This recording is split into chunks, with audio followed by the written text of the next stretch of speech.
Summer camp was the happiest time of my life until we discovered the Amhuluk at the bottom of the lake.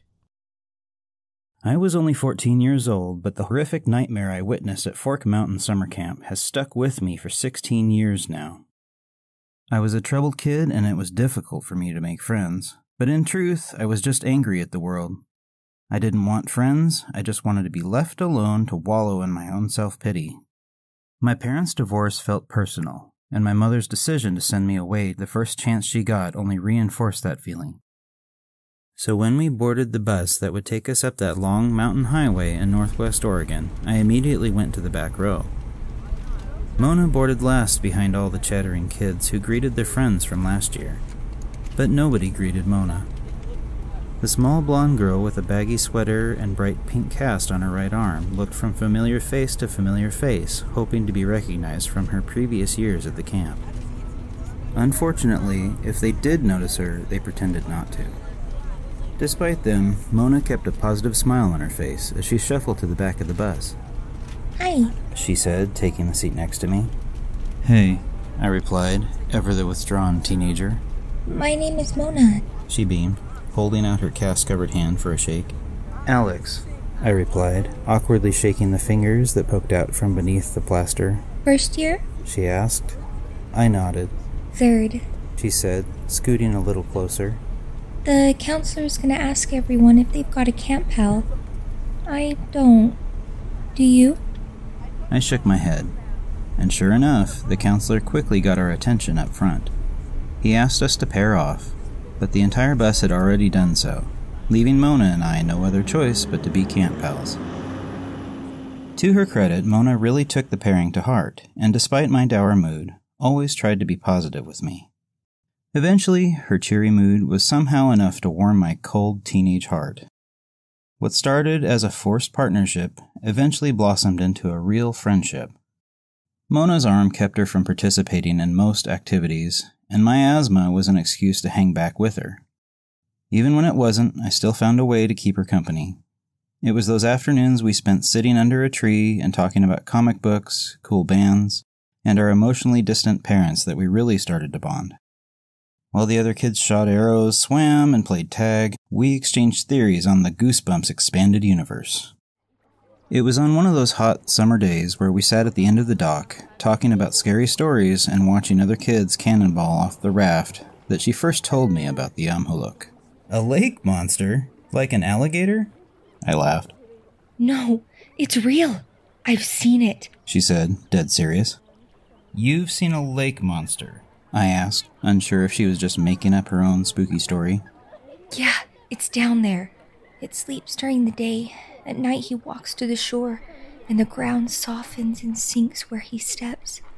Everything around him seems to drown. Even the trees are pulled under." I laughed uncomfortably. "The Creek Indians were the first to see it, and that's why they never settled up here. They knew," she said, tossing a stone and skipping it across the calm water, trying to convince me. "Okay, but we're here. Wouldn't the counselors know?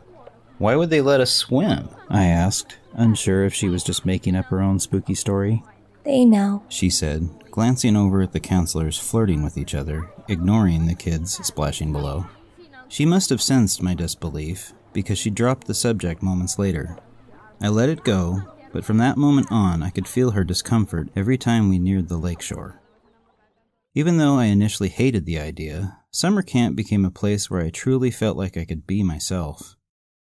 Mona didn't judge me, and the other kids barely paid attention. For the first time in a long time, I felt happy. But it didn't last. As Mona and I grew closer, I could feel her longing for a connection with the other kids, too.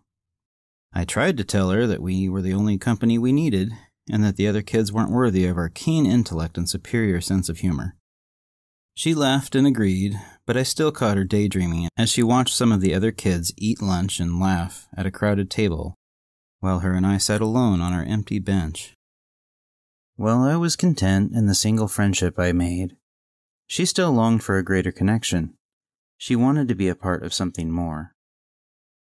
As the end of camp neared and the other kids began to plan their skits and presentations for the talent show, I begged her to sit it out with me, but she insisted that we participate. Secretly, I believed she felt that it was her lack of participation in previous years that directly led to a lack of friends. But I knew it was something else. I regret now that I didn't go up on stage with her. I should have been her friend and supported her, even though I knew how it would end. At the very least, if I were there, we would have been laughed at together. But I didn't. I watched her on that stage, desperate for approval and thirsting for validation, as she showed off her papier-mâché dragon that she said was the Amhuluk. She then read from her notebook the history of the creature and the century-old folklore that surrounded it. Her presentation was met with crickets, until one of the kids threw a soda can and knocked her creation to the ground. When it caved in on impact, the crowd erupted with laughter. The tears came down before she even made it off stage. She went directly to her bunk and barricaded the door. I tried to get in, but she refused to listen. I knew she felt abandoned by me. Long after the talent show ended, when the kids feasted on cheap ice cream one last time, did the counselors finally push their way into the cabin. Mona was already asleep, or at the very least pretended to be. I tried to talk to her, but she ignored me. It was already difficult for me to sleep, so when I heard the quiet creak of the cabin door, I bolted awake. Mona's bunk was empty and her flashlight was gone. I quickly dressed and followed. I could see her light bouncing among the trees as she walked past the edges of the camp boundaries. I wanted to shout and tell her to slow down, but I was afraid of getting caught. So instead, I hurried after her through the dark, looming woods. The closer that I got to her, the more that the land around me seemed to change. The forest floor gave way to soft mud, and the trees themselves were becoming more sparse. I finally reached her at the edge of an old abandoned dock at the end of a muddy clearing. "Mona! What are you doing?" I shouted through the darkness. Her eyes remained fixed forward on the still black lake. "I'm going to prove it," she said, her voice weak and sad. "Prove what?" I asked, reaching out for her arm. She pulled away. "That the Amhuluk is real," she said quietly. "It's not," I said desperately. "You'll see. When he takes me under like he does the rest, they will find me hanging from his horns. And they'll regret laughing," she whimpered. I took her hand. "I'll wait with you," I said, "but can we wait on the shore?" She finally turned, tears in her eyes, and agreed. "Okay." It was cold, but my coat was heavy and we huddled together for warmth. We leaned against a toppled old pine and hugged. I didn't laugh. "I thought your monster was really cool," I said. "Yeah, you helped make it though," she said with a sad smile. "You're really cool, like the coolest person in the camp. They just don't have the brains to comprehend it." "Oh, and your brain can?" she asked with a laugh. "Barely," I admitted. We sat there in silence, both thinking about what it all meant, what we meant together. Eventually, she adjusted herself, moving away from me just a tiny bit. "I just didn't want to be here in the morning. I didn't want to see them laugh at me again," she said, swallowing the lump in her throat. "They already forgot. Jet Pearson peed his pants on command for his skit, and they lapped it up. Thought he was a real laugh riot. Their tiny brains didn't have room to remember anything else," I explained. "Lapped it up? Ew," she giggled. "You know what I mean," I sighed. She cuddled back into me and didn't say another word. We sat there next to the lakeshore, and eventually we drifted off to sleep. Despite the damp earth and the cold air, it was the most comfortable I'd ever felt in my life.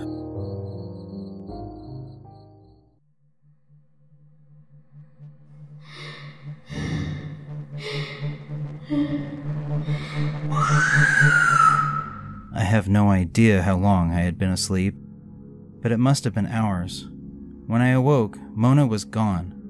I was by myself, still sitting in the damp soil, but now it felt more wet than before, as if the tide had come in. But lakes do not have tides. Quickly, I got to my feet and turned on my flashlight. Fog had collected on the surface of the lake and moved in to surround me. "Mona!" I called out, but my voice was lost in the stillness of the night. Not even the sound of crickets could be heard.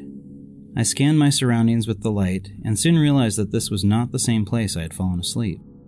The log we had leaned against was the same, but everything else was different. The trees had been toppled and uprooted. Some were dragged to the water where the branches were pulled under and their roots stuck out like tentacles reaching for the stars. The dock, though, that was still there too. I walked towards it with my shoes squishing into the soft mud of the shore and pointed my flashlight into the fog. I heard a quiet splash and movement of water somewhere in the distance ahead. "Mona? You're scaring me," I cried. My feet met the dock with the creaky moan of old wood, and I continued on. Halfway down the dock, I could no longer see the shore behind me, lost in the fog. Mona then called out. "I'm here," she said, almost in a whisper. "Let's go back, please," I begged. "I'm right here," she replied with her voice just up ahead. When I reached the end of the dock, Mona was not there. The black water before me was still, and the fog danced above it. "Come closer," she said, her voice drifting in through the fog from somewhere out on the water. "I'm scared," I said. Her flashlight clicked on, dangling at her side, a gauzy white light lingering in the fog, floating above the water. "I'm right here," she said, her form slowly drifting towards me, somehow suspended in the fog. The flashlight was barely gripped in her hands, and she let the beam wander as she approached. Her face was pale and emotionless, and her hair was dripping wet. In fact, her whole body seemed to be soaked to the core, heavy with black water. My mind struggled to comprehend the image before me. My best friend floating just above the glassy surface of the lake. It made no sense at first. When she was near enough to see, I noticed that her eyes were not right. They did not focus on me. Instead, they drifted from side to side in different directions, as if unstuck. She spoke again. "Come closer." But her mouth did not move with her words. I stepped back as she got closer. In shock, my flashlight drifted from her to the water as I felt myself unwilling to see what she truly was. The closer she got, though, the higher she rose until she was 4 feet above the water itself. I composed myself and directed the flashlight on her. What I saw was something more terrible than anything my teenage brain could handle. Mona's chest had been pierced by the tip of a ghastly green and brown antler, like that of a deer's, but so much larger. That is what held her afloat above the water, her limbs dangling at her side. I stumbled backward, and as my wits left me, so did the fog that surrounded us. He was then revealed, a gigantic creature of rot and death. The Amhuluk stood in the lake with spider-like legs, dripping wet and covered in coarse hair. His body was bloated and pale like a corpse that had sunk and then surfaced. His head was white bone, with a long skeletal snout like that of an elk, but his eyes were somehow human. The antlers themselves stuck out like branches from his head, spreading 12 feet in both directions. Trinkets that had been lost to the lake, old lockets, watches, and even a life vest dangled from his horns. He gently shook his head, and Mona's body swung from side to side. His soulless, bloodshot eyes met mine, and she spoke. "Come closer," he said in Mona's sad, childlike voice. I felt the dock below me shudder as the Amhuluk crept closer, as though it were about to sink into the lake with me still on it. Terrified, I turned and ran. I ran as fast as I could, but my feet sunk into the wet mud, holding my sneakers in place. I looked back to see the monster step foot onto the shore, the black lake water spreading out from each sunken impression from his cloven hoof. I abandoned my shoes, half submerged in the sticky brown mud, and stumbled into the forest. I could hear the crashing of trees behind me as he pulled them down. I raced toward the camp, screaming for help as I tried to navigate the flashlight. More than once I stumbled and tripped on a root or log or unseen hole. When I finally reached the camp, I was covered in mud, shoeless, and out of breath. My voice was hoarse from screaming, and I found it difficult to yell for help. Eventually, I was met by a counselor that had already been searching for us. One of the other campers had seen me leave and reported it. I was told that they had been searching all night, but somehow didn't make it down to that side of the lake. Deep down, I knew why. I was frantic in my ranting as I tried to explain what I saw, but my insane ramblings did little to help convince them that Mona was in danger. It was almost morning by the time they let me lead them back to the spot. Mona was not there, but we did find my shoes and her flashlight sitting neatly at the end of the rickety wooden dock. The most unsettling thing, though, was how calm they seemed in handling the situation. Looks like she went for a midnight dip, joked one of the counselors. "This isn't a joke!" I screamed. Kids run away all the time. There isn't anything we can do about it but wait for her to come back, smiled the other counselor. "The Amhuluk took her!" I yelled. But it was as if my words meant nothing. They just nodded, as if what I said was ordinary and expected. Without so much as a glance into the lake, they turned and headed back toward camp. "It's always the lonely ones," one quietly said to the other. I stood back on the dock, waiting for them to turn around. One of the counselors felt me lingering back and paused at the clearing, still unwilling to face me. "You know, this is why we have a buddy system," they said, and then continued on back to camp.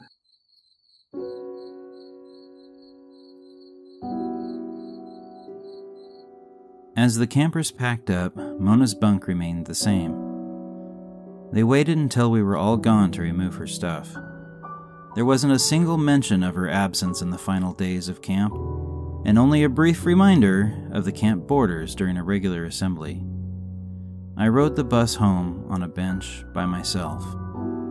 Mona and I never exchanged numbers, and I never got her last name, so I wasn't able to follow up or ask her parents what happened. Instead, it seemed as though she disappeared, forgotten and ignored. The only person who listened to me was my mother, though it was clear she didn't fully believe me. In the camp, it was widely accepted that Mona had gone swimming by herself in the middle of the night and that she had drowned by accident. Unless you asked the more observant ones, they believed it was on purpose. Regardless, Mona was gone. My best friend and only ally in this bitter world had been taken from me because I refused to help her. If I had been there that night with her on stage, the laughs wouldn't have stung as much and we could have shared the pain. Maybe she wouldn't have decided to go down there. Maybe she would have just slept in my bunk instead. Either way, I felt guilty for letting her go it alone. My mother agreed to let me go to my father's the following summer, saving me from having to revisit the place where I'd lost the only person who truly understood me. I never made it back to that camp, or Fork Mountain, or the lake. I never dared step foot in those woods for fear that he would come back for me. They found her body months later, still looking the same as the day she disappeared. They said it was the cold depths of the lake that preserved her like that, but I knew the truth. It was because the Amhuluk had kept her, hoping I'd return.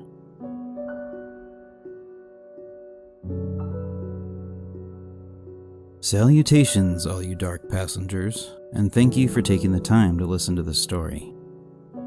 I'd like to thank the author, Strange Dangerous, of the No Sleep subreddit, for granting me permission to narrate the story for you. I have a huge shout out for Yanks for contributing his voice. A big thank you to Romnex for contributing both her voice and her feedback. A massive thank you to the Dark Somnium for lending me your music. Last but definitely not least, I want to express my gratitude to IndieMads95 for doing the voice of Mona. Your voice work really made this story something I'm proud to present. Thank you.